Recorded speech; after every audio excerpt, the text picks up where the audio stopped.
কাল বাদে পরশু থেকে শুরু হচ্ছে বন্ধুরা চৌথ test match, Manchester test match.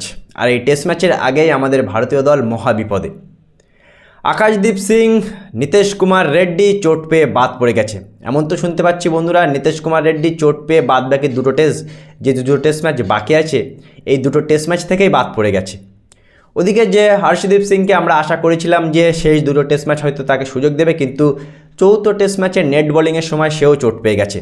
সুতরাং আকাশদীপ সিং, হর্ষদীপ সিং, নীতিশ কুমার রেড্ডি চোট পেয়ে তারা অলরেডি চৌথ টেস্ট ম্যাচটা খেলতে পারবে না। আর আরও একটা সমস্যা, সেটা হলো 3 নম্বর পজিশানে কন্টিনিউ করুণ নায়ারের ব্যর্থতা। এটা কিন্তু আমাদের ভারতীয় দলকে ভোগাচ্ছে। বন্ধুরা, ম্যানচেস্টার টেস্ট ম্যাচটা খুবই ইম্পর্টেন্ট, তার কারণ 2-1 টেস্ট সিরিজটা আমরা অলরেডি পিছিয়ে আছি। না জানি চৌথ টেস্ট ম্যাচে আমরা কেমন করে ঘুরে দাঁড়াবো। আমরা এই টেস্ট সিরিজে যেখানে 3-0 এগিয়ে থাকার কথা, সেখানে আমরা 2-1 পিছিয়ে আছি। আমরা প্রথম টেস্ট ম্যাচে 6টা 7টা ক্যাচ মিস করেছিলাম, 350 রান সেই দিনে ডিপেন্ড করতে পারিনি।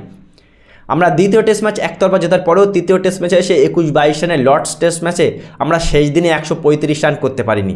তাহলে কি বন্ধুরা আমরা আশা করতেই পারি যে নতুন যারা সুযোগ পাবে, বা প্রসিদ্ধ কৃষ্ণাকে হয়তো আবার সুযোগ দিতে পারে, বা আনশুল কাম্বোজ যে ভারতে চলে এসেছিলো এই টেস্ট সিরিজের আগে, তাকে আবার সেই প্লেয়ারটা আবার জয়েন করেছে, তাকে কি আবার হুট করে চতুর্থ টেস্ট ম্যাচ খেলাবে?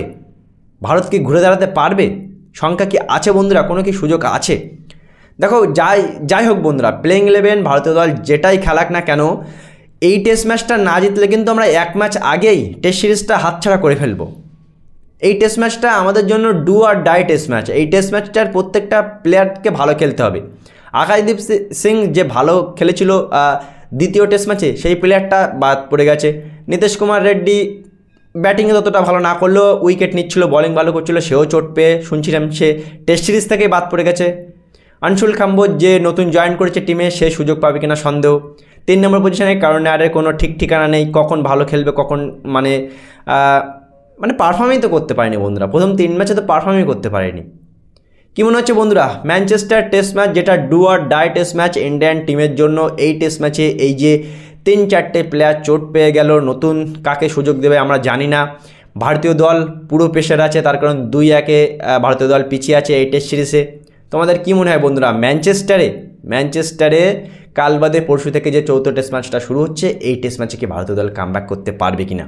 যেহেতু আমি একজন ভারতীয়, সেহেতু আশা পুরোপুরি আছে, কিন্তু মনে হচ্ছে ভারতীয় দলের জন্য এই টেস্ট সিরিজে কামব্যাক করাটা অনেকখানি কি ডিফিকাল্ট হয়ে গেছে এখন বন্ধুরা। তোমাদের কী মনে হয় চৌথ টেস্ট ম্যাচ সম্পর্কে মতামত অবশ্যই জানাবে। ভিডিওটি ভালো লাগলে শেয়ার করবে, চ্যানেলটি সাবস্ক্রাইব করবে। দেখা হচ্ছে পরবর্তী ভিডিওতে।